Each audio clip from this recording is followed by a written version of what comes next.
সকলকে অনেক অনেক খ্রিস্টীয় প্রীতি এবং শুভেচ্ছা জানাচ্ছি। পবিত্র বাইবেল এই নিশ্চয়তা দেয় যে আমরা প্রভু যিশুর মধ্য দিয়ে উদ্ধার পেয়েছি। উদ্ধার করবার মধ্য দিয়ে তিনি আমাদের এই কথা জানাচ্ছেন যে আমরা যে উদ্ধার পেয়েছি তা কোনো দিন হারিয়ে যাবে না, এবং সেটা জেনে যেন আমরা অন্তরে শান্তি পাই। উদ্ধারের একটি বড় ফল হল নিশ্চয়তা। আমরা যে উদ্ধার পেয়েছি সেই বিষয়ে পবিত্র বাইবেল আমাদেরকে নিশ্চয়তা দিচ্ছে।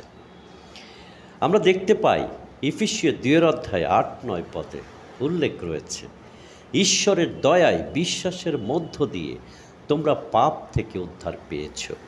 এটা তোমাদের নিজেদের দ্বারা হয়নি, তা ঈশ্বরেরই দান।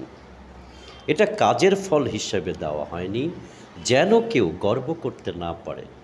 পবিত্র বাইবেলের এই পদে পরিষ্কারভাবে নিশ্চয়তা দেয় যে আমরা উদ্ধার পেয়েছি, এবং সেটা হয়েছে একমাত্র ঈশ্বরের দয়ায়। আমাদের মহান পিতা প্রেমময় ঈশ্বরের দয়ায় আমরা এই উদ্ধার পেয়েছি, এবং তা পেয়েছি প্রভু যিশুর মধ্য দিয়ে।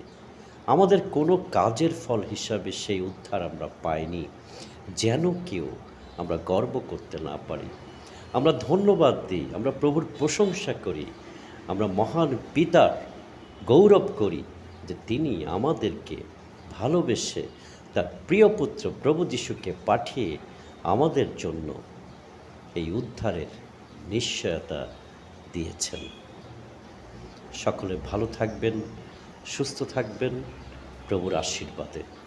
ধন্যবাদ।